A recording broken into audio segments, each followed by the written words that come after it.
अस्सलाम वालेकुम dear students. मेरा नाम इंजीनियर वसीम है और हम आज डिस्कशन करने जा रहे हैं इसके ऊपर, सेक्शन सी के ऊपर। ठीक है, डायरेक्टली सेक्शन सी के ऊपर आते हैं क्योंकि टाइमलाइन आपके पास इस वक्त बहुत शॉर्ट है। You have exam tomorrow. तो क्वेश्चन नंबर 3 है हमारे पास। इसमें है y is equals to 3e की पावर 2x प्लस 2e की पावर 3x, और आपको प्रूव करना है यहाँ पे d² y/dx² -5 dy/dx plus 6y is equal to 0। अब ये जो क्वेश्चन आपके पास गिवन है, ठीक है, इसको सोल्यूशन को स्टार्ट करते हैं। हम y को लेके चल रहे हैं, ठीक है। यहाँ पे मैं सोल्यूशन की हेडिंग डाल रहा हूँ। y का डिफरेंशिएट करें तो ये क्या आएगा, dy/dx आ जाएगा। ठीक है, जब इसको डिफरेंशिएट कर रहा हूँ तो 3 एज इट इज़ आ गया मेरे पास। e की पावर 2x का डेरिवेटिव e की पावर 2x ही रहेगा, और पावर जो है ये 2x है, पावर का डेरिवेटिव मेरे पास क्या आ जाएगा, 2 आ जाएगा। ठीक है, फिर प्लस लिख रहा हूँ, 2 एज इट इज़ रहेगा, e की पावर 3x का डेरिवेटिव e की पावर 3x ही रहेगा, और पावर का डेरिवेटिव क्या आ जाएगा मेरे पास, 3 आ जाएगा। सही है, तो dy/dx मेरे पास फाइनल फॉर्म में आ जाएगा 6e की पावर 2x प्लस 6e की पावर 3x। ठीक है, क्योंकि आपको जो ये प्रूफ करना है, इस प्रूफ के अंदर आपको d² y/dx² भी चाहिए, तो इसका मतलब है you have to differentiate again. आपको दोबारा डिफरेंशिएट करना है, और वो कैसे डिफरेंशिएट करेंगे, इसको लिखने का तरीका क्या है, d² y/dx²। ठीक है, तो ये क्या आएगा, 6 एज इट इज आ गया। इसका डेरिवेटिव क्या होगा, e की पावर 2x का डेरिवेटिव e की पावर 2x ही रहेगा, और पावर का डेरिवेटिव क्या होगा, पावर का डेरिवेटिव मेरे पास क्या आ जाएगा, 2 आ जाएगा। इसी तरीके से प्लस लिखा, 6 लिखा, e की पावर 3x का डेरिवेटिव e की पावर 3x ही रहेगा, और जो 3 पावर है इसका डेरिवेटिव क्या आ जाएगा, 3 आ जाएगा। सिंपल, मल्टीप्लाई कर दिया तो क्या आ जाएगा, 12 e की पावर 2x प्लस 18 e की पावर आ जाएगा मेरे पास 3x आ जाएगा। सही है, अब ये मेरे पास आ जाएगा d²y/dx²। ठीक है, 8 मार्क्स का आपका क्वेश्चन है। आपने दोनों डेरिवेटिव निकाल लिए। अब आपके पास जो क्वेश्चन में प्रूफ करने के लिए, अब आप उस प्रूफ की तरफ चलते हैं। प्रूफ में क्या लिखा हुआ है, पहले d²y/dx² लिखें, तो आपने पहले ये लिख दिया। ठीक है, ये एज इट इज लिख दिया। फिर कह रहे हैं कि इसको माइनस करें, 5 dy/dx लिख लें आप, 6e की पावर 2x प्लस 6e की पावर 3x लिख लें। ठीक है, उसके बाद कह रहे हैं प्लस 6y लिखें, 6 लिखा और फिर y लिख दिया, 3e की पावर 2x प्लस 2e की पावर 3x ब्रैकेट क्लोज कर दिया। अब इस पूरे को सिंप्लीफाई करूंगा तो आंसर में बस क्या आना चाहिए, 0 आना चाहिए। लेट्स सी कि आंसर 0 आ रहा है या नहीं आ रहा।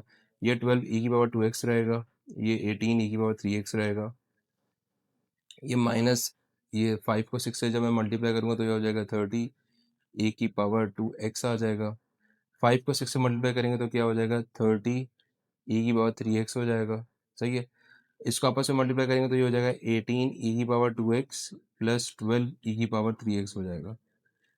सही है, तो मेरे पास इसको सिंप्लीफाई आगे करते हैं। पहले मैं e की पावर 2x देख लेता हूँ। e की पावर 2x एक ये है, एक ये है, और एक ये है।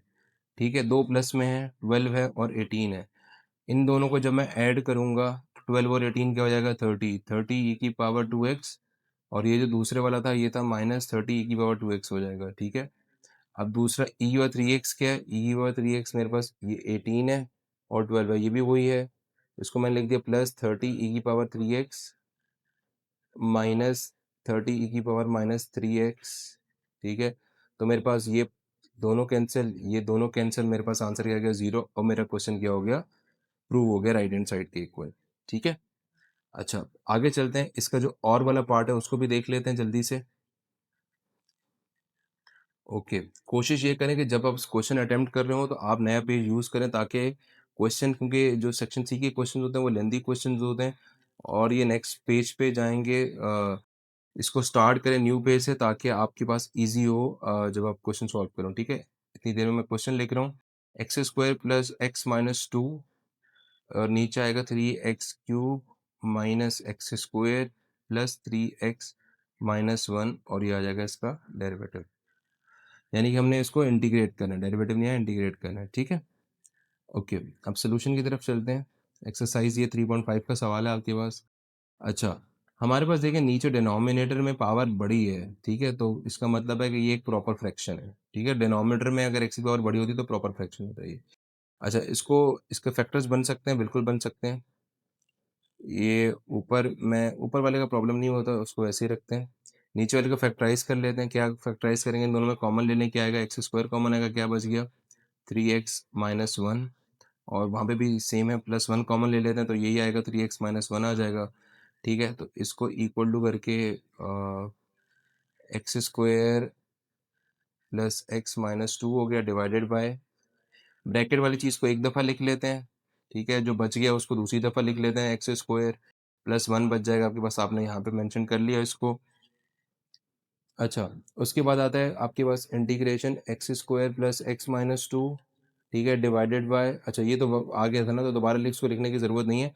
अब मैं इंटीग्रेट अभी नहीं कर रहा, अभी मैं, क्योंकि ये सवाल मेरे पास पार्शियल फ्रैक्शन का सवाल है, तो मैं इसको पार्शियल फ्रैक्शन अप्लाई करूँ। पार्शियल फ्रैक्शन अप्लाई कैसे करना है? X square plus x minus 2 लेंगे, इंटीग्रेट नहीं कर सकते अभी आप इसको पूरा पार्शियल फ्रैक्शन से सॉल्व करेंगे।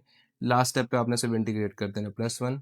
अच्छा, ये क्या है? क्योंकि ये एक लीनियर फंक्शन है तो मैंने इसको क्या लिखा? ए अपॉन 3x माइनस 1, और ये एक क्वाड्रेटिक एक्सप्रेशन है, इसलिए मैंने इसको लिखा बी एक्स, क्योंकि क्वाड्रेटिक एक्सप्रेशन होता है ना, उसके दो सोल्यूशन निकलते हैं, इसलिए मैंने इसके लिए बी और सी इसके लिखे कि बी की वैल्यू अलग निकालेंगे, सी की वैल्यू अलग निकालेंगे। अच्छा, अब का अगला स्टेप क्या होता है? Multiply both sides by the denominator.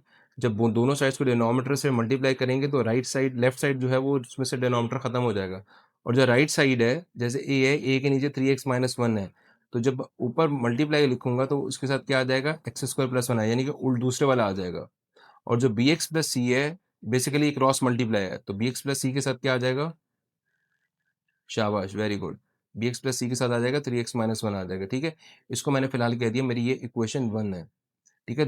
इसको अभी मैं सिंप्लीफाई भी करता हूँ, क्यों इसलिए सिंप्लीफाई कर रहा हूँ? क्योंकि एक क्वेश्चन, एक ए की वैल्यू तो मेरे पास निकल जाएगी, लेकिन बाकी वैल्यूज नहीं निकल सकती हैं, तो मुझे इसको एक्सपेंड करना पड़ेगा। ये आ गया x square plus x minus 2 आ जाएगा, ठीक है? ए की वैल्यू ऐसे ही लिखेंगे, एक्स स्क्वायर प्लस 1, ठीक है? अच्छा, यहाँ पे बी लिख रहा हूँ मैं, बी ब्रैकेट में लिख रहा हूँ। अब बी की एक्सप्रेशन क्या बनेगी मेरे पास? ये आएगा 3x स्क्वायर। क्यों आया 3x स्क्वायर? क्योंकि बी के साथ ऑलरेडी x था, यहाँ पे 3x है। अब ये जो पूरा है ना, ये ब्रैकेट बेसिकली ये पूरे के ऊपर है, ठीक है? अब लॉजिकली तो ये है कि बी एक्स प्लस सी से पूरी चीज़ मल्टीप्लाई हो रहा है, तो ब्रैकेट दोनों तरफ लगाएं, ठीक है? अगर मैं एक तरफ लगाऊंगा इसका मतलब है वो सी से मल्टीप्लाई हो रहा है, ऐसा बिल्कुल नहीं है। अच्छा, बी से जब माइनस 1 मल्टीप्लाई हो रहा है तो मेरे पास क्या आएगा? माइनस एक्स आ जाएगा, तो मैंने इसको भी क्लोज कर दिया। देखें, ये करने का पर्पज़ ये था, और सी जो है उसका कोई मसला नहीं होगा, वहाँ पे मैंने 3x माइनस 1 लिखा और इसको मैंने कह दिया ये इक्वेशन ए है, ठीक है? सी का प्रॉब्लम नहीं है, ये करने की रीज़न ये थी कि आपका देखिएगा क्वेश्चन बहुत ज़्यादा सिम्प्लीफाइड हो जाएगा।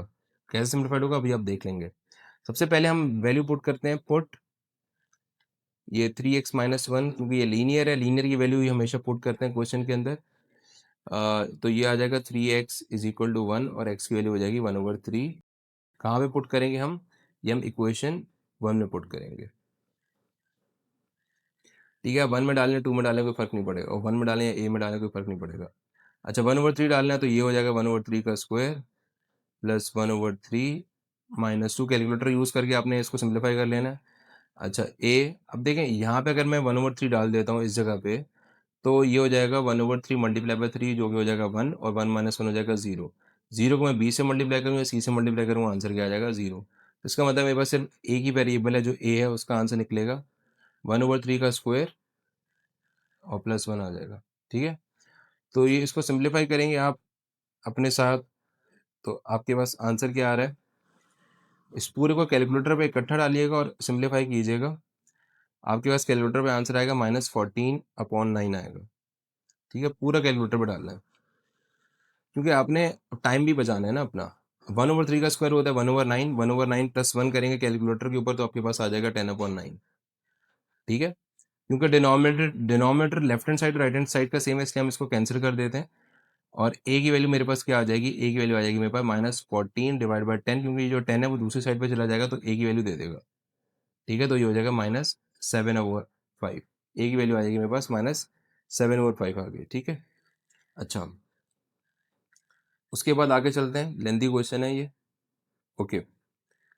अब मेरे पास इक्वेशन ए जो थी वो मेरे पास लिखी हुई थी, वहां से अब मैंने क्या करना है? इक्वेशन ए से कंपेयरिंग कोफिशिएंट्स करना है।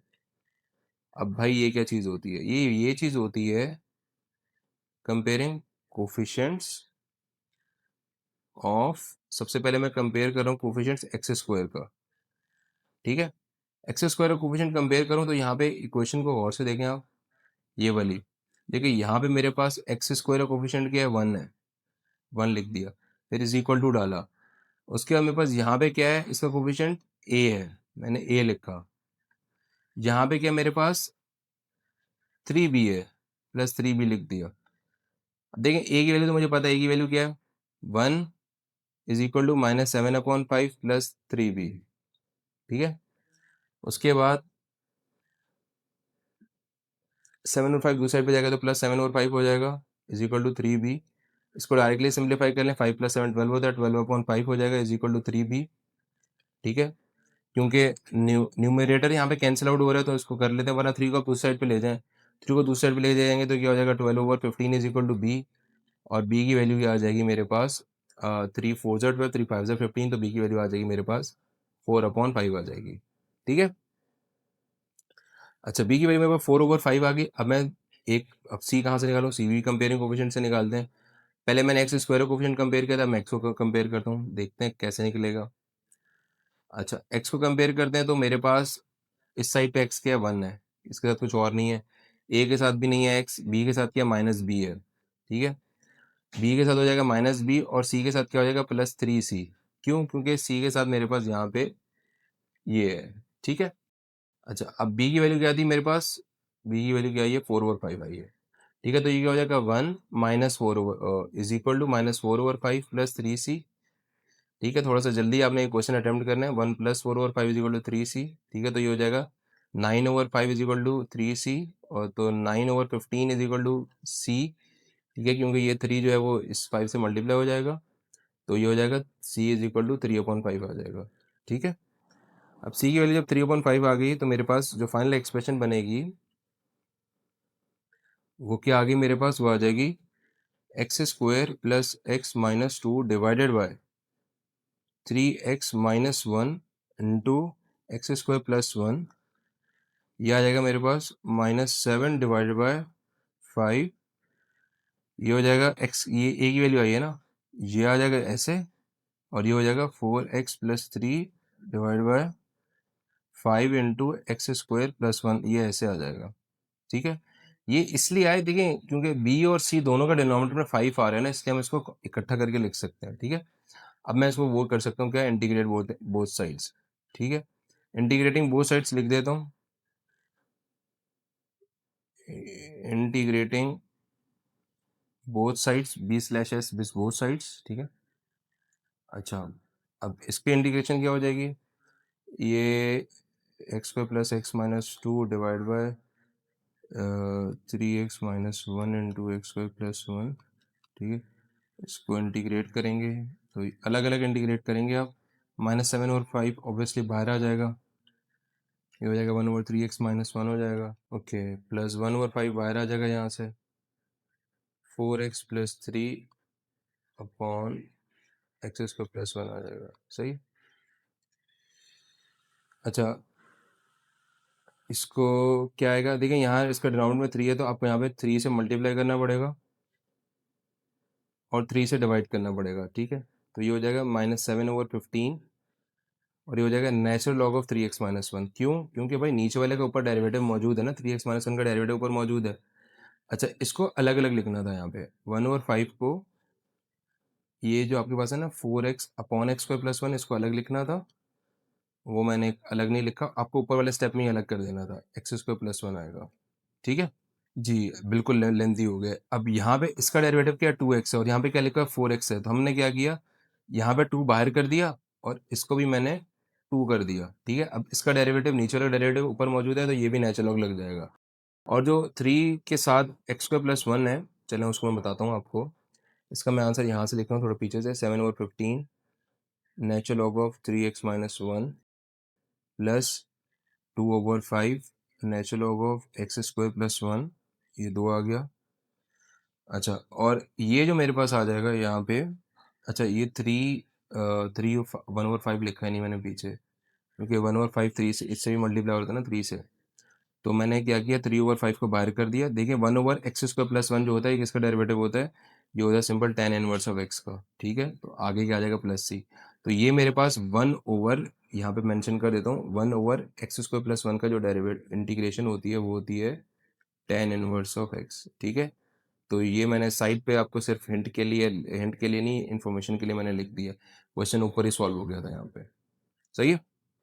अच्छा, क्वेश्चन 4 की तरफ चलते हैं। क्वेश्चन 4 में लिखा हुआ है, given the vertices of a triangle. हमारे पास एक ट्राइंगल है, उसके 3 वर्टिसेस हमें गिवन है। उसका एक ए वर्टिस है 2 3, बी वर्टिस है 8,7, और एक तीसरा वर्टिस है सी, वो है 4,11। ठीक है, बोल रहा है पार्ट ए के अंदर इसके 3 पार्ट्स हैं। क्वेश्चन के बोल रहा है find the equation of the altitude. Question जरा गौर से पढ़िएगा, क्या लिखा हुआ है, इक्वेशन ऑफ ऑल्टीट्यूड कहाँ से, फ्रॉम वर्टेक्स ए। सही है, मैं आपको यहाँ पे बना के दिखा देता हूँ कि एक ट्राइंगल है। ठीक है, हमारे पास 2 3 है, तो 2 अप्रॉक्सीमेटली यहाँ पर होगा, 3 यहाँ पर होगा। उसने ये नहीं कहा कि हमें ट्राइंगल ड्रॉ करके दिखाएं। 8 7 8 अराउंड यहाँ होगा, 7 अराउंड यहाँ पर होगा। सही है, और उसके बाद आपका सी जो है अराउंड 3 यहाँ होगा, और एक पॉइंट आपका यहाँ ऊपर जा रहा होगा, 11 ऊपर आएगा। ठीक है, तो ये पॉइंट आपके पास आ जाएगा।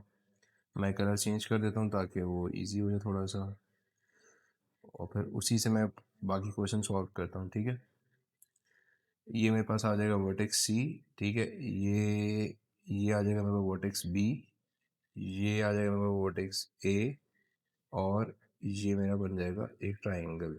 सही है, अब मुझे निकालना है ऑल्टीट्यूड इक्वेशन। ऑल्टीट्यूड निकालने के लिए मैं कौन सी यूज़ कर रहा हूँ, y minus Y one is equal to M into X minus X one की इक्वेशन यूज़ कर रहा हूँ मैं। पहली बात ये हो गई मेरे पास। उसके बाद मुझे स्लोप चाहिए और पॉइंट चाहिए। अब स्लोप और पॉइंट कैसे निकालूंगा मैं, क्योंकि मैं जा रहा हूँ फ्रॉम ए और ऑल्टीट्यूड निकालना है, तो उसकी जो डायरेक्शन होगी that will be a straight line. This needs to be a straight line. वो थोड़ी सी टिल्ट हो गई है मुझसे। ये आपके पास एंगल बनेगा, इसको मैंने पॉइंट डी का नाम दे दिया। अब मेरे पास स्लोप कैसे निकालूंगा, एम निकालने का तरीका क्या होता है, y2 minus Y one divide by x2 minus x1। ठीक है, तो मेरे पास पॉइंट क्या आ जाएगा, 11 - 7 डिवाइडेड बाय 4 - 8। ठीक है, अब आप ये सोच रहे होंगे कि 11 - 7 और 4 8 कैसे आया। तो ये जो बी सी है ना, पॉइंट बी और सी, क्योंकि ये जो लाइन है वर्टिकल लाइन है, ये इसके ऊपर आ रही है, तो इसलिए इसका स्लोप क्या होगा, ये बी सी का मैंने आपके पास स्लोप निकाला है। इसका आ गया 4 और इसका आ गया -4, तो इसका स्लोप आ जाएगा -1। ठीक है, अब मेरे पास स्लोप ऑफ बी सी आ गया -1। ठीक है, और मुझे ये पता है कि ए डी जो है वो इसके परपेंडिकुलर है। जब परपेंडिकुलर होता है तो मैं ए डी का अगर स्लोप निकालूंगा तो स्लोप ऑफ ए डी क्या आएगा, नेगेटिव रेसिप्रोकल। ठीक है, नेगेटिव रेसिप्रोकल का मतलब क्या है, इसका -1 है, इसको नेगेटिव करूंगा तो क्या हो जाएगा, +1। और 1 का रेसिप्रोकल क्या आएगा, वो 1 ही रहेगा। तो यही आ गया मेरे पास। ठीक है, अब इक्वेशन ऑफ ऑल्टीट्यूड है, तो उसके लिए आपको एक पॉइंट चाहिए होगा। ठीक है, तो पॉइंट क्या आएगा मेरे पास, पॉइंट में ए वाला पॉइंट यूज करूंगा, 2,3, बिकॉज 2 3 जो है वो ऑल्टीट्यूड का एक पॉइंट हो सकता है, नहीं है। ठीक है, तो इक्वेशन लगाएं, y minus Y one is equal to M X minus X one. दोबारा लिख रहा हूँ, रिपीट करने की ज़रूरत नहीं थी, लेकिन आपके समझाने के लिए मैंने लिख दी। तो y माइनस वाई वन का स्टेप क्या है, मेरे पास ये 3 आ जाएगा। स्लोप क्या है, मेरे पास 1 है, x माइनस एक्स वन के मेरे पास 2 है, ये मेरे पास आ जाएगा। ओके, और ये मेरे पास क्या आ जाएगा, y - 3 is equal to x - 2 आ जाएगा मेरे पास। तो मेरे पास आंसर आएगा इसका क्या, इन सबको एक तरफ लेकर आया तो क्या हो जाएगा, x - 2 + 3 - y is equal to 0। तो ये मेरे पास आ जाएगा x - y + 1 is equal to 0। तो मेरे पास ये आ जाएगी रिक्वायर्ड इक्वेशन ऑफ ऑल्टीट्यूड। ये इसका सिर्फ पार्ट ए हुआ है अभी सॉल्व। ठीक है, अब पार्ट बी की तरफ चलते हैं इसके। ओके, पार्ट बी में लिखा हुआ आपके पास क्या है, पार्ट बी में लिखा हुआ है find the equation of the right bisector. Equation of right bisector. ठीक है, equation of right bisector of किसका राइट बाइसेक्टर, बी सी का राइट बाइसेक्टर। ठीक है भाई, अब बी सी का राइट बाइसेक्टर निकालेंगे। अब मैं डायरेक्टली उसकी तरफ आ रहा हूँ। अगर बी सी है ना, वो जो ट्राइंगल ऊपर बना हुआ था आपके पास, उसकी शेप ऐसे थी ना, ये ऐसे थी शेप, सही है। राइट बाइसेक्टर का मतलब है कि वो मिड पॉइंट से कनेक्ट करे। ये मेरे पास पॉइंट बी था, ये सी था, और वो मिड से कनेक्ट करे, तो मुझे यहाँ पे मिड पॉइंट फॉर्मूला यूज़ करना है। ठीक है, इक्वेशन मेरे पास वही रहेगी, y minus Y one is equal to M into X minus X one. ठीक है, लेकिन बी सी का मुझे मिड पॉइंट निकालना है क्योंकि राइट बाइसेक्टर है। तो B C midpoint, midpoint B C का क्या होगा, midpoint of B C, अच्छा एक ऑपना लगाने से कुछ नहीं होता, X one plus X two divide by two comma Y one plus Y two divide by two. ठीक है, अब इसके बाद मेरे पास क्या आ जाएगा आपके पास, इसकी वैल्यूज़ क्या आएंगी, 8+4/2। ठीक है, और उसकी क्या थी 7+11/2। 8+4 क्या होता है 12, 12/2 क्या हो जाएगा 6, और ये हो जाएगा 11+7 18, 18/2 आ जाएगा 9। तो मेरे पास ये आ जाएगा, इसको मैंने M1 का नाम दे दिया। ठीक है, और मुझे ये पता था कि, अच्छा मुझे ये पता है कि स्लोप ऑफ बी सी की वैल्यू क्या होती है, वो होती है -1 होती है। ठीक है, अच्छा अब मेरे पास ये पॉइंट था M1 था, और वो जो ऑल्टीट्यूड बन रहा था ना, उसका एक पॉइंट पीछे की तरफ आ रहा था, वो था D था, जो एक पॉइंट था, सही है। अच्छा, अब मैं अगर ये निकालूं, अगर मैं DM1 की स्लोप निकालूंगा तो वो भी ऑब्वियसली वही होगी जो AD की स्लोप थी। स्लोप ऑफ DM1 वही होगा जो AD की स्लोप थी, यानी कि वो भी परपेंडिकुलर बाइसेक्टर था, तो उसकी स्लोप तो यही रहेगी, 1 आ गई। सही है, अब मैं इक्वेशन निकाल रहा हूँ, y minus Y one is equal to M into X minus X one. ठीक है, स्लोप मेरे पास 1 है। सवाल आया पॉइंट कौन से लूँगा, मिड पॉइंट के पॉइंट्स ले लूँगा क्योंकि वही पॉइंट्स मुझे यूज़ करने हैं। तो 6 एक्स माइनस सिक्स यहाँ आ जाएगा, यहाँ आ जाएगा वाई माइनस नाइन आ जाएगा। बस सिंप्लीफाई करने क्या हो जाएगा, y minus nine is equal to x minus six. Okay, a की तरफ लेकर आ जाएंगे तो इक्वेशन बन जाएगी, एक्स के टर्म्स में लिख, एक्स वाई को ए की तरफ लिख लें, जगह X minus six minus Y plus nine is equal to zero. इसका मतलब है आंसर क्या आ जाएगा, X minus Y plus three is equal to zero. तो ये मेरे पास रिक्वायर्ड इक्वेशन आ जाएगी। ठीक है, अब 4 के पार्ट सी की तरफ चलते हैं।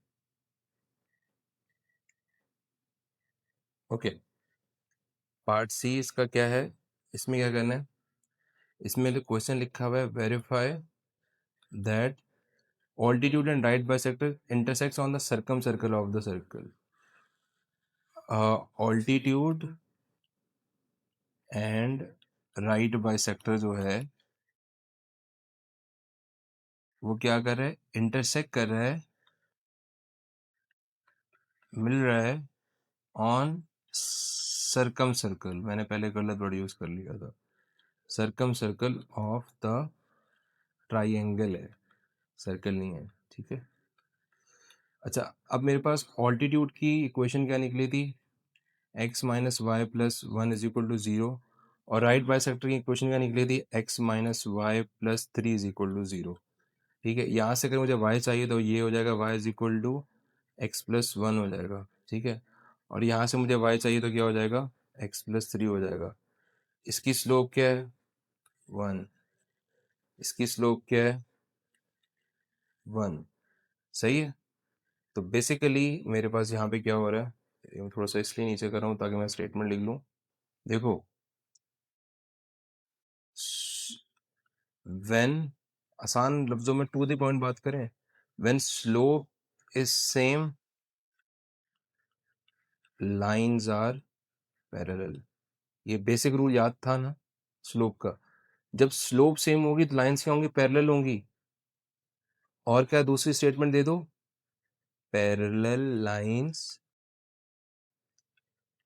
Never intersect each other. खत्म होगी बात, खत्म होगी बात, नंबर मिल जाएंगे आपको यहाँ पे पूरे, क्योंकि आपने बात इतनी टू दी पॉइंट कर दी है। देखें, एग्जामिनर आपको नंबर दे रहा है कि आपके कॉन्सेप्ट्स के ऊपर, आपके इसके ऊपर नहीं नंबर देगा आपको कि आपने क्वेश्चन को बढ़ा चढ़ा के लिख दिया कि वो ये तो ऐसा हो जाएगा, ऐसा हो जाएगा, ऐसा हो जाएगा। ठीक है, अच्छा नेक्स्ट पेज पे इसलिए जा रहा हूँ कि मैंने जो आप लोगों को सिखाया है कि नेक्स्ट पेज से अपने अटेम्प्ट करना है, तो नेक्स्ट पेज से अटेम्प्ट करना है। ठीक है, क्वेश्चन 4 को और पार्ट कर रहा हूँ, क्योंकि आपके पास तो चॉइस है, मेरे पास तो चॉइस नहीं, मुझे तो सारे ही करने हैं। ओके, क्वेश्चन क्या लिखा हुआ है, engineer is designing a bridge over a river. ठीक है, एक इंजीनियर है, engineer is designing a bridge over river. ये ऐसे थ्योरी है और कुछ नहीं है इसमें, ये जो मैंने अभी लाइन लिखी है सही है, इंजीनियर को डॉट लगा के लिखते हैं। The bridge will have an incline ramp. Incline ramp, अब मैं टू दी पॉइंट बात लिख देता हूँ क्योंकि क्वेश्चन लिखूंगा तो बहुत टाइम लग जाएगा। इंक्लाइन रैम्प है मेरे पास, ठीक है। आपने भी क्वेश्चन में ना इसको हाईलाइट कर लेना वर्ड को। That forms an angle of elevation with ground, forms angle of elevation. मैं आपको एक इमेज बना के दे देता हूँ ताकि आपके जहन में वो चीज़ बैठ जाए, विद ग्राउंड। सही है,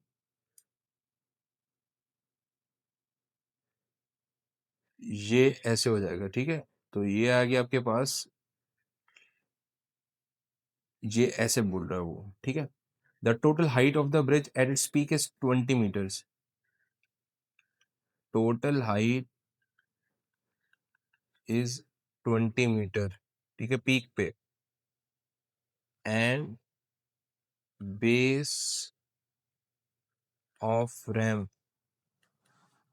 इज 50 मीटर लॉन्ग। आपने क्या करना है, पार्ट ए में इसके लिए आसान लफ्जों में बोल रहा है कि ये 20 मीटर्स है और बेस जो है ये 50 मीटर्स है, सही है। लेबलिंग कर लेते हैं, अगर इसको ए बी और सी से लेबल कर दिया आपने तो ये बेसिक फिगर बन गई है। Determine the angle of elevation of the ramp using an appropriate inverse trigonometric function. Part A में आपने एंगल ऑफ एलिवेशन बताना है, ठीक है, इनवर्स ट्रिग्नोमेट्रिक फंक्शन यूज करके। इनवर्स ट्रिग्नोमेट्रिक फंक्शन यूज करके। कितना मुश्किल सवाल दे दिया आप लोगों को, है ना। Some people have curly brown hair through through proper proper brush 50, शाबाश। सिंपल रूल यूज करना है, tan theta is equal to 20 और 50 होंगे बेस ओवर, आपको परपेंडिकुलर भी गिवन है, बेस भी गिवन है, तो इनवर्स ट्रिग्नोमेट्रिक ये लगाएंगे। इनवर्स ट्रिग्नोमेट्रिक का मतलब ये है कि theta is equal to tan inverse 20/50। Question को सिर्फ आपको उसने घुमा दिया। थीटा इज इक्वल टू क्या आ जाएगा मेरे पास, tan इनवर्स 2/5 और वो एंगल आ जाएगा 21.8 डिग्री। डायरेक्ट कैलकुलेटर से निकाले। इतनी लंबी चौड़ी स्टेटमेंट के बाद सोल्यूशन देखें आप, कितना छोटा सा सोल्यूशन था वो, इतना से लंबा सवाल लिखा और एक डायग्राम बन के आ गया, ठीक है। अब पार्ट भी देखते हैं इसका। लग तो ऐसे रहा था कि पता नहीं कौन सा शौक में लेके जा रहे हैं हमें इतने लंबा सवाल दे के। पार्ट भी दिया हुआ है, the engineer wants to increase height of the bridge to 30 metre. Height कितनी हो गई, height increase to 30 metres. Comment box में बताया करें ये सवाल आपको समझ में आ रहे हैं, कैसे लग रहे हैं। While keeping the base length constant, base length constant है यानी कि लेंथ कांस्टेंट है आसान लफ्जों में, बेस लेंथ कांस्टेंट है, ठीक हो गया। न्यू एंगल ऑफ एलिवेशन निकालें, new angle of elevation. Trust me, जितना मुश्किल इन्होंने ये वर्ड प्रॉब्लम दिया है आपको, इतना आसान वर्ड प्रॉब्लम है। अगेन आपने क्या करना था, tan theta is equal to, उसकी हाइट क्या थी, 20 थी ना, 20 से 30 कर दी और ये 50 रहा, सही है। Theta is equal to tan inverse 3/5। अगर मैं आपकी जगह पे होऊंगा तो मैं सिर्फ ये सवाल सॉल्व करूंगा, क्यों, अगर मैं आपकी जगह पे होऊंगा ना तो मैं पहले परेशान हो जाऊंगा, इतना लंबा चौड़ा सवाल आ गया पता नहीं क्या देगा। भाई लंबे चौड़े सवालों के अंदर वो आपका टाइम क्वेश्चन पढ़ने में ही तो लगा दिया उन्होंने और आंसर आ गया आपके पास सिंपल। कितना छोटा आंसर था इसका। और पिछला अगर ऑल्टीट्यूड का सवाल आप अटेम्प्ट करते तो आपको अच्छा खासा टाइम निकल जाता। तो प्लीज़ पेपर में वर्ड प्रॉब्लम्स को ध्यान से पढ़ें। पॉसिबिलिटी है, नहीं होगी इंशाल्लाह कि आपके पास जो वर्ड प्रॉब्लम्स हैं वो आसानी से सॉल्व हो जाएंगे, ठीक है। अब चलते हैं क्वेश्चन नंबर 5 की तरफ। क्वेश्चन नंबर 5 में क्या लिखा हुआ है, सॉल्व द फर्स्ट ऑर्डर, ठीक है, फर्स्ट ऑर्डर है। और क्या वर्ड लिखा हुआ है, होमोजीनियस। होमोजीनियस का मतलब क्या होता है, एक जैसा। डिफरेंशियल इक्वेशन है, ठीक है। अब मैं इक्वेशन लिख रहा हूँ, क्या है, x² + y² dx is equal to 2xy dy, ठीक है। अच्छा, ये जब भी आपके पास ऐसा सवाल आ रहा है, ठीक है, तो आपने बहुत ध्यान से इसको अटेम्प्ट करना है। अच्छा, मैं ये लिख सकता हूँ इस क्वेश्चन को, अगर मैं d Y by D x निकालूँ, इसका d Y by D x लिखूँ, तो d Y by D x क्या आएगा मेरे पास, x square plus Y square अपनी जगह पे ही रहेगा, और ये आ जाएगा 2xy आ जाएगा। सही है। अच्छा, इसको मैंने क्या दिया, क्वेश्चन 1 है ये मेरे पास। ये क्वेश्चन थोड़ा सा ट्रिकी है, इसको बस ध्यान से आपने देखना और सॉल्व करना है। अच्छा, यहाँ पे क्योंकि ये क्वेश्चन थोड़ा सा ट्रिकी है, इसलिए इसकी अजम्पशन के ऊपर एक चीज़ जो आपको नोट करनी है, वो क्या नोट करनी है, वो ये नोट करनी है कि मैं यहाँ पे एक चीज़ अज्यूम करूँगा, y is equals to you X. ठीक है। अब ये क्यों एजम्पशन लेकर आ रहा हूँ, देखें, अगर मैं इसका डिफरेंशियल लेकर आ सकता हूँ तो मैं इसको सेपरेट नहीं कर सकता, इस चीज़ को मैं कुछ भी करके सेपरेट नहीं कर सकता, इसलिए मुझे कहीं ना कहीं पे इसको यूज़ करना है। अब वो जो मैं यूज़ करूँगा तो ऑब्वियसली कहीं ना at the end of the मेरे पास क्वेश्चन के अंदर इसको वो भी करूँगा मैं, रिजॉल्व भी कर रहा हूँ। ठीक है। अब मैं अगर y is equal to you X लेता हूँ तो मैं क्या कह रहा हूँ, D Y by D X लेता हूँ अगर, तो वो क्या आएगा, u D X upon D x हो जाएगा। वो है ना प्रोडक्ट रूल जो होता है डिफ्रेंसिएशन का, और x क्या हो जाएगा, d u upon D x हो जाएगा। ठीक है। तो d y upon D x क्या आ जाएगा, u plus x d u upon D x आ जाएगा। सही है।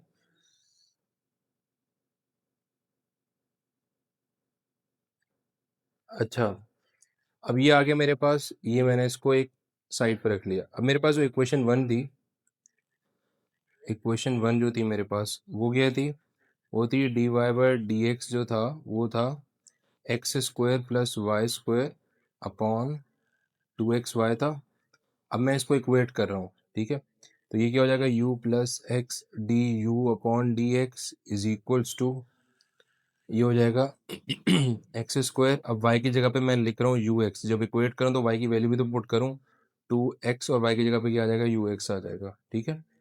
अच्छा, अब इसको सिंप्लीफाई करते हैं, कैसे होगा, इसको लिख लेते हैं x d u upon D x, एक तरफ ये u जो है ना, ये वाला u, इसको दूसरी साइड पे ले जाते हैं। ठीक है। तो ये हो जाएगा x square plus you square x square हो जाएगा, नीचे क्या आ जाएगा, 2x स्क्वायर यू आ जाएगा। ठीक है। और माइनस क्या आ जाएगा, minus you x, minus you था। ठीक है। अच्छा, अब ज़रा नीचे सुकून से करते हैं इसको, तो ये मेरे पास आ जाएगा x d u upon D x is equals to, expression हो जाएगी मेरे पास, ये एक्स स्क्वायर कॉमन ले लिया मैंने, 1 plus you square divided by, ये हो जाएगा मेरे पास 2x square you minus you. ठीक है। अब मैं इसका वो कर लेते हैं, इसको मल्टीप्लाई कर देते हैं, एलसीएम ले लिया मैंने इसका, 2x स्क्वायर यू, जब एलसीएम लूँगा तो ये वाली चीज़ इससे मल्टीप्लाई हो जाएगी। ठीक है। तो ये हो जाएगा x square plus x square you square, हाँ कॉमन लेने की ज़रूरत तो थी नहीं मुझे, कॉमन मैंने ऐसे ही ले लिया, 2x स्क्वायर, ये यू स्क्वायर हो जाएगा। ठीक है। क्योंकि जब ये 2x स्क्वायर यू से मल्टीप्लाई होगा तो यू और यू मिलके यू स्क्वायर बना देंगे। ठीक है। तो आपके पास न्यूमरेटर क्या रह गया, आपके पास वो रह गया x square minus x square you square divided bye 2x square you रह गया। सही है। अच्छा, अब मैं अगर एक्स स्क्वायर कॉमन ले लेता हूँ ऊपर, तो क्या नीचे रहेगा, 1 minus u square divided bye 2x square you, ये एक्स स्क्वायर और एक्स स्क्वायर कैंसिल आउट हो गए। सही है। सही है। ओके। तो अब मेरे पास क्या रह गया, x d u upon D x हो गया, और ये हो जाएगा 1 minus u square upon you हो जाएगा। सही है। अब मेरे पास ये एक्सप्रेशन कुछ ऐसे हो सकती है कि मेरे लिए आसानी वाला मामला हो जाए, वो क्या हो जाएगा, ये देखें, ये जो 1 माइनस यू है, इसको मैं यू और 1 माइनस यू स्क्वायर को एक साइड पे ले जाता हूँ, क्योंकि यहाँ पे डी यू आ जाएगा। ठीक है। और 1/x को एक तरफ ले गया और डी एक्स को ऊपर की तरफ ले जाऊँगा, यानी कि डी एक्स ऊपर से आ जाएगा, एक्स नीचे आ जाएगा मेरे पास। सही है। अब मैं यहाँ पे इंटीग्रेट कर सकता हूँ, क्योंकि पहले मैं इंटीग्रेट कर ही नहीं सकता था कुछ भी करके, तो I need to do something, तो अब वो फिर मैंने किया आपके लिए। सही है। अच्छा, अब देखें, इसका डेरिवेटिव ऊपर मौजूद है, अभी मौजूद नहीं है, तो इसका डेरिवेटिव क्या आएगा, -2u आएगा। तो -2 मैंने यहाँ लिख दिया, और मैंने 1/-2 से डिवाइड कर दिया इसको। ठीक है। अब मैंने इसी स्टेप में कर दिया, आप लोग नेक्स्ट स्टेप करके कर लीजिएगा, ये -1/2 आ जाएगा। ठीक है। और ये आ जाएगा मेरे पास natural log of 1 minus u square आ जाएगा। ठीक है। और ये आ जाएगा मेरे पास natural log of x plus natural log of c बार लगा देते हैं एक, बाद में इसको हम यूज़ कर लेंगे। ठीक है। अच्छा जी, तो ये आ जाएगा मेरे पास -1/2 natural log of 1 minus u square आ जाएगा, ये हो जाएगा नेचुरल लॉग। तो इसको क्या कर सकते हैं, ये देखें प्लस का मतलब क्या होता है, इसका प्रोडक्ट होता है ना, तो एक्स सी साथ आ जाएगा, सही है।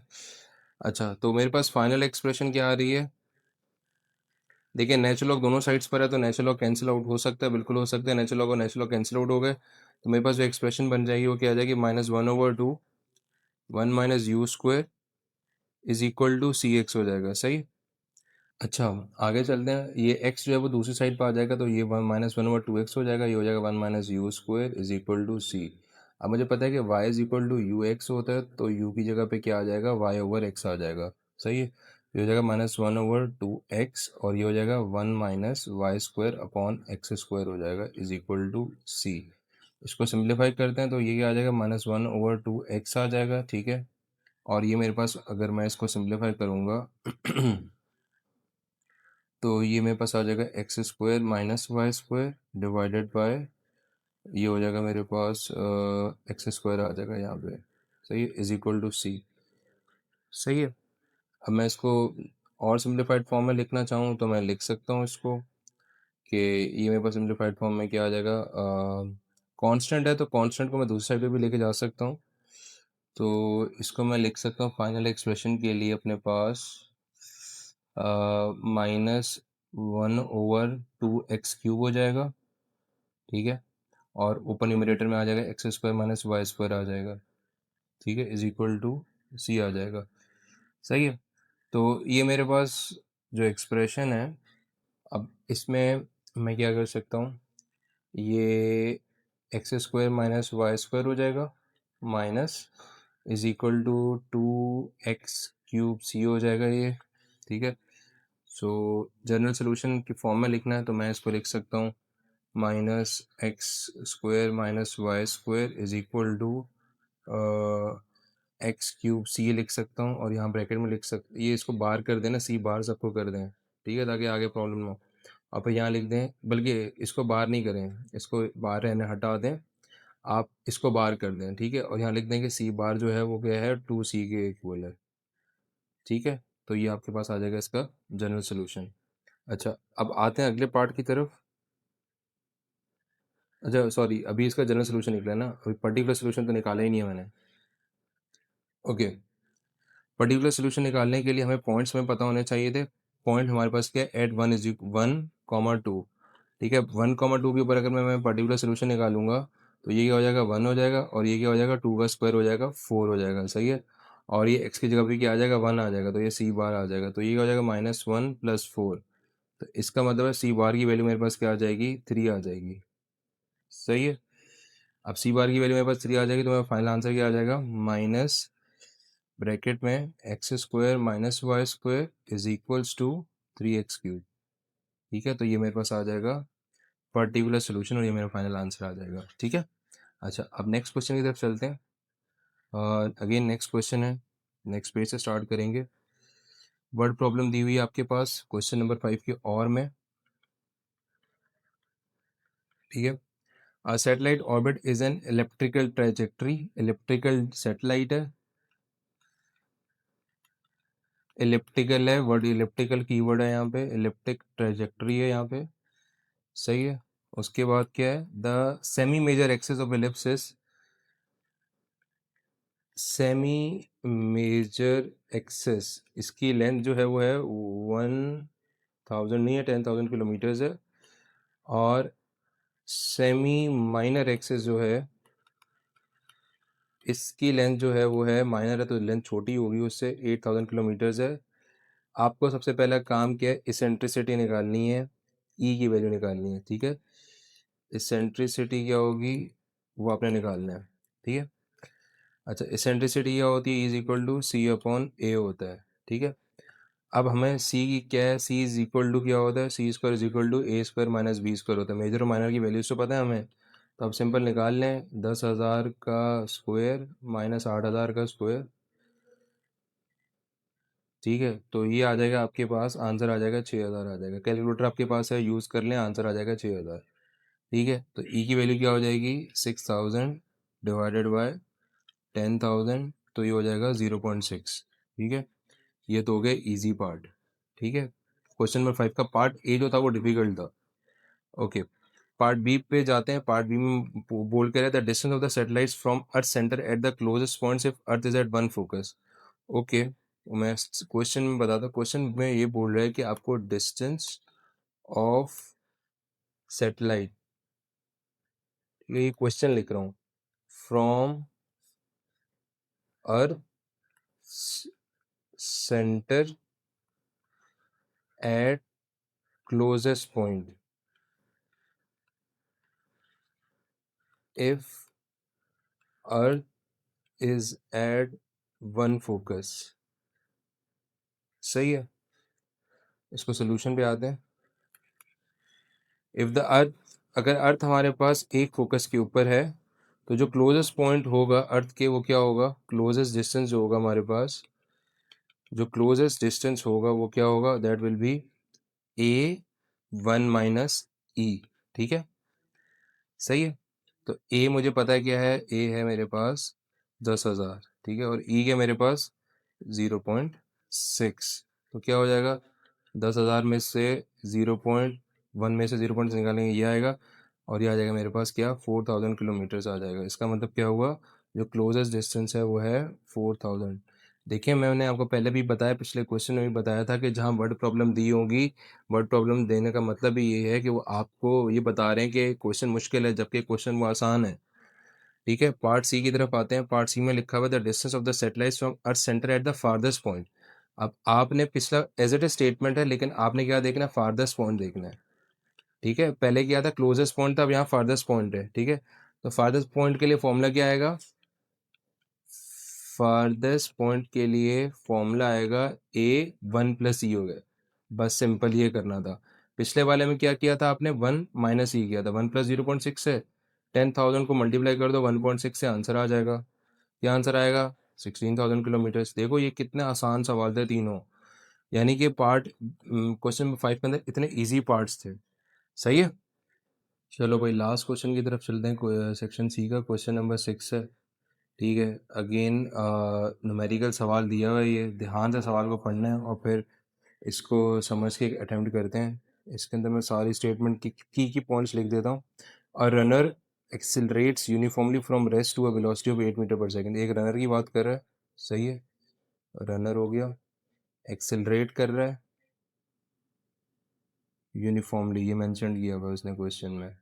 ठीक है, कहाँ से एक्सिलरेट कर रहा है, रेस्ट से शुरू जा रहा है और कहाँ तक जा रहा है, 8 मीटर पर सेकेंड तक। ठीक है, ये कीवर्ड है रेस्ट भी यहाँ पे। कितनी देर में जा रहा है, 4 सेकेंड्स में जा रहा है। सही है, अच्छा, maintain this velocity for 6 seconds. Maintain करो इस वेलोसिटी को, मेंटेन इट फॉर 6 सेकेंड्स। सही है, फिर बोले एंड देन डीसेलरेट्स, एंड देन डीसेलरेट करो उसको, यूनिफॉर्मली डीसेलरेट कर रहे हैं। ये यूनिफॉर्मली का मतलब है स्ट्रेट लाइन आएगी हमेशा। टू रेस्ट, कितनी देर में डीसेलरेट करना है, 5 सेकेंड्स में करना है। ठीक है, पार्ट ए कह रहे हैं इस कहानी को आपने क्या करना है, स्केच करना है। स्केच करना है, sketch the velocity time graph, VT graph, VT is velocity time graph for this motion. भाई आपने ये बनाया, स्केच करना है। स्केच और ड्रॉ में फ़र्क होता है, सही है, ये याद रखिएगा। ड्रॉ का मतलब है प्रॉपर स्केलिंग आपने यूज़ करें, स्केच का मतलब है जैसे आप नॉर्मली किसी का स्केच बनाते हैं तो उसके लिए कोई स्केलिंग की ज़रूरत नहीं पड़ती आपको। पहले वो बोल रहे हैं 0 से लेके 4 सेकंड्स तक, यानी कि यहाँ पे मैंने नंबर लगा दिया 4 का, और उसकी वेलोसिटी थी, यहाँ पे एक पॉइंट लगा दिया, और इस वक्त इसकी वेलोसिटी कितनी है, 8 है। ठीक है, यहाँ पे यूनिट क्या आएगा, मीटर पर सेकंड आएगा क्योंकि ये वेलोसिटी है, और यहाँ पे यूनिट क्या आएगा, सेकंड का, क्योंकि ये है टाइम है, ये टी आएगा और ये वी आएगा। ये स्ट्रेट लाइन आएगी, बिल्कुल स्ट्रेट आएगी, ये सही है। इसके बाद कह रहा है अगले 6 सेकंड तक, 6 सेकंड का मतलब है 10 तक, ये क्या कर रहा है, बिल्कुल मेंटेन कर रहा है, सीधा जा रहा है। बड़ी क्या लिखा हुआ है, maintain it for 6 second. Maintain का मतलब है उसकी वेलोसिटी 8 ही है। उसके बाद अगले 5 सेकंड क्या कर किया इसने, डीसेलरेट कर दिया। डीसेलरेट करा दो इसको स्ट्रेट लाइन के साथ। ठीक है, तो ये आपके पास पॉइंट्स आ जाएंगे। ठीक है, लेबलिंग आप इसको ऐसे भी कर सकते हैं, नहीं करेंगे तब भी आपको नंबर मिल जाएंगे। ठीक है, अब क्या करना है आपने, द टोटल डिस्टेंस, पहले बताएं इसका टोटल डिस्टेंस कितना है, टोटल टाइम कितना लग रहा है, टोटल डिस्टेंस बताएं। Interpret the graph to determine the total time of the motion. अच्छा, पहले हम बात करते हैं टोटल डिस्टेंस की। नंबर 1 में हमसे पूछ रहा है टोटल डिस्टेंस निकालना है। टोटल डिस्टेंस देखें, एक याद रखिएगा, फिजिक्स के अंदर भी याद रखिएगा, फिजिक्स का आप सेकंड ईयर में तो ये वाली चीज़ नहीं है, ये फर्स्ट ईयर के लिए है। एरिया अंडर द कर्व जो होता है ना, area under VT graph, area under VT graph is distance. ठीक है, ये आ गया आपका डिस्टेंस आ जाएगा, सही है। अब इसको कैसे निकालेंगे, देखें, पहले आपके पास ये ट्राइंगल है, पहले इसका निकालेंगे, फिर ये दूसरा है रेक्टेंगल है, इसका निकालेंगे, फिर ये तीसरा ट्राइंगल फिर है, इसका निकालेंगे। ठीक है, 3 हिस्सों में इसको निकालेंगे। पहला कैसे निकालेंगे, ट्राइंगल का फॉर्मूला क्या होता है, 1/2 बेस। बेस की आपकी 4 है, हाइट कितनी है आपकी 8 है। क्यों 8 है, क्योंकि भाई ये वाली वैल्यू यहाँ से लेकर यहाँ तक जो है वो 8 है। ठीक है, फिर प्लस कर दो, कितना 4 से 10 तक गया तो कितना डिस्टेंस कवर किया, कितना टाइम लिया उसने 6। लेकिन हॉरिजॉन्टली हमने इसको कवर कर दिया 6 आ गया। ठीक है, वर्टिकली कितना, वही 8 ही है, प्लस 1/2 हॉरिजॉन्टली कितना कवर किया 5, और वर्टिकली कितना गया, वही 8 गया, तो ये आ गया। इन सबको सिंप्लीफाई कर लो, 8 4 32, 32 divide by 2 16, plus 8 6 48, plus 8 5 40 divide by 2 20, 40 50 60 68, 68 plus 6 74, 84 metres is the distance. ठीक है, 84 मीटर इसने कवर किया डिस्टेंस को। मीटर पर सेकंड में गिवन है, इसलिए मैंने मीटर यूनिट लाजमी लिखना है। ठीक है, उसका, अच्छा, इसमें इसका एक पार्ट ये था कि इसका टाइम बताना है, टोटल टाइम जो है, टोटल टाइम कितना जर्नी का, टोटल टाइम क्या कैलकुलेट करेंगे, 4 + 6 + 5 पता तो है कितना है, 15 सेकेंड्स है। सही है, कितना आसान सवाल था। देखें, मैं इसलिए बोलता हूँ आपको कि अभी भी तीसरी एग्जाम्पल आपके सामने आई है, वर्ड प्रॉब्लम का सवाल लिया और इतना आसान सवाल है आपके पास। सही है, और इसकी इंटरप्रिटेशन भी आप कर सकते हैं ग्राफ की, कि पहले 4 सेकंड तक ग्राफ वो हो रहा है। इंटरप्रिटेशन में आप लिख सकते हैं, फर्स्ट 4 सेकंड की इंटरप्रिटेशन कर लो कि ग्राफ जो है वो मूव अपवर्ड कर रहा है, एक्सेलरेट कर, यूनिफॉर्मली यूनिफॉर्मली एक्सेलरेट कर रहा है, ये एक कीवर्ड लिख दें। ठीक है, उसके बाद क्या करें, नेक्स्ट 6 सेकंड लिख दो। नेक्स्ट 6 सेकंड में क्या किया, इसकी ज़ीरो एक्सेलरेशन है। सही, ये इंटरप्रिटेशन लिख दी मैंने। उसके बाद लास्ट 5 सेकंड्स, लास्ट 5 सेकंड्स में क्या किया, ऐसा आएगा, सेकंड्स आएगा। ठीक है, लास्ट 5 सेकंड में क्या किया, यूनिफॉर्मली डिसेलरेट कर दिया, जिसे आप रिटार्डेशन या डिसेलरेशन भी कहते हैं, डिसेलरेट कर दिया। ठीक है, ये इसकी इंटरप्रिटेशन हो जाएगी। अब इसके लास्ट और की तरफ चलते हैं, और ये लास्ट सवाल है आपके इसका सेक्शन सी का। अपनी राय ज़रूर दीजिएगा कमेंट बॉक्स में। तीनों सेक्शंस मैंने आप लोगों के लिए अपलोड किए हैं। ओके, अ कंपनीज स्टॉक प्राइस की बात कर रहे हैं, एस ऑफ टी। ठीक है, हम बात किसकी कर रहे हैं अभी इस वक्त, स्टॉक प्राइस की बात कर रहे हैं। ठीक है, और वो किस में है, डॉलर्स में है। ठीक है, is model by the function s of t क्या है, 50 प्लस 20 ई की power minus 0.1 t, where t is the time in years, t is time in years. ठीक है, find the initial stock price. Part A क्या है, initial stock price बताएं क्या है इसकी। ठीक है, अच्छा, इनिशियल स्टॉक प्राइस के लिए हमें कैसे पता चलेगा, इनिशियल स्टॉक प्राइस है, एस ऑफ ज़ीरो निकालेंगे, इनिशियल तो ज़ीरो होता है। तो हमने क्या किया, 50 प्लस 20 ई की पावर माइनस 0.1 और ज़ीरो डाला। तो एस ऑफ ज़ीरो क्या है मुझे अभी नहीं पता, ये हो जाएगा 50 20 और ई की पावर ज़ीरो हो जाएगा, तो ये हो जाएगा 50 प्लस 20 हो जाएगा। ठीक है, तो ये हो जाएगा 70। ठीक है, तो initial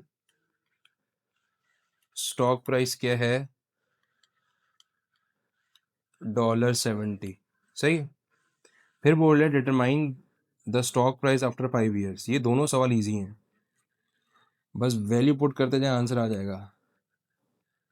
stock price after 5 years, ये आपको निकालनी है। ठीक है, तो एस ऑफ टी की जगह पे आपने एस ऑफ टी की वैल्यू क्या होती है 50 प्लस 20 ई की पावर माइनस 0.1 टी। तो एस ऑफ 5 निकाल लेंगे आप 50 प्लस 20 ई की पावर माइनस 0.1 इंटू 5 हो जाएगा। ठीक है, कैलकुलेटर का इस्तेमाल करें, डायरेक्ट आंसर लिख रहा हूँ, एस ऑफ 5 आएगा। ठीक है, एस ऑफ टी नहीं लिखते इसको, $62.13। ठीक है, एस ऑफ टी तो स्टैंडर्ड जनरल एक्सप्रेशन है ना, ये तो एस ऑफ 5 आएगा। सही है। अच्छा, उसके बाद इसका पार्ट सी क्या है, find the limit. Part C is limit of s of t as t approaches to infinity. T को इन्फिनिटी अप्रोच करवा रहे हैं। अब लिमिट क्या है, limit t approaches to infinity s of t is equal to limit t approaches to infinity 50 plus 20 e power minus 0.1 t, ये zero है छोटा सा, is equal to 50 as it is रहेगा, प्लस ये हो जाएगा 20 ई की पावर माइनस 0.1 इंटू इन्फिनिटी। ठीक है, तो ये हो जाएगा 50 प्लस, एक सेकेंड, ई की पावर माइनस, ये देखिए माइनस इन्फिनिटी है, तो ये हो जाएगा 20 ई की पावर माइनस इन्फिनिटी हो जाएगा। ठीक है, तो ये हो जाएगा मेरे पास 50 प्लस 20 ई की पावर इन्फिनिटी, माइनस है तो नीचे प्लस हो जाएगा। किसी भी चीज़ को इन्फिनिटी से डिवाइड करेंगे तो क्या आंसर आता है, क्या बात है, क्या बात है, ज़ीरो आता है भाई, शाबाश। 50 प्लस ज़ीरो आ जाएगा, तो हमारे पास क्या आ जाएगा आंसर इसका, 50 आ जाएगा। तो लॉन्ग स्टॉक प्राइस क्या रहेगी इसकी, 50 रहेगी। ठीक है, $50 लगाएं, डॉलर्स का साइन है। ठीक है। अच्छा, इसका पार्ट डी क्या लिखा हुआ है, determine the time eight which the stock price reaches $60। आपने पार्ट डी में टाइम बताना है जब स्टॉक प्राइस जो है वो क्या हो गई है, $60 हो गई है। सही, you have to tell that stock price जब आपकी $60 से पहुंच गई तब क्या होगा। तो अगेन एस ऑफ टी की एक्सप्रेशन एक दफ़ा लिख देता हूँ, 50 प्लस 20 ई की पावर माइनस 0.1 टी है, you have to find out what is t is, ये हो जाएगा 60, 50 इधर है तो इस साइड पे आ जाएगा, 50 हो जाएगा, तो ये हो जाएगा 20 ई की पावर माइनस 0.1 टी, ये हो जाएगा 10, ये 20 यहाँ जाके डिवाइड हो जाएगा, क्योंकि 20 इससे मल्टीप्लाई हो रहा है ना, तो वहाँ जाके डिवाइड हो जाएगा। अच्छा, तो ये हो जाएगा ई की पावर माइनस 0.1 टी, तो ये हाफ हो जाएगा, हाफ यानी कि इसको मैं 0.5 भी लिख सकता हूँ, ई की पावर माइनस 0.1 टी। अब क्या करते हैं, ई को सिंप्लीफाई करने का एक ही तरीका है कि हम दोनों साइड्स पे नेचुरल लॉग ले लें। नेचुरल लॉग लूँगा तो क्या आएगा, taking natural log on both sides, तो मेरे पास क्या आएगा, ये हो जाएगा natural log of 0.5 is equals to natural log of e minus 0.1 t, ये कैंसिल आउट हो जाएगा क्योंकि नेचुरल लॉग ऑफ ई 1 होता है। अच्छा, तो इसकी वैल्यू क्या आएगी, 0.6931 आएगी विद द माइनस साइन, ये कैंसिल आउट हो जाएगा, मेरे पास ये बच गया, और मेरे पास बच जाएगा 0.1 टी बच जाएगा यहाँ से, क्योंकि नेचुरल लॉग ऑफ ई 1 होता है। ठीक है, तो टी की वैल्यू क्या आ जाएगी मेरे पास, माइनस 0.6931 डिवाइड बाय माइनस 0.1, तो मेरे पास आंसर आ जाएगा t is equal to 6.93 years आ जाएंगे। सही है।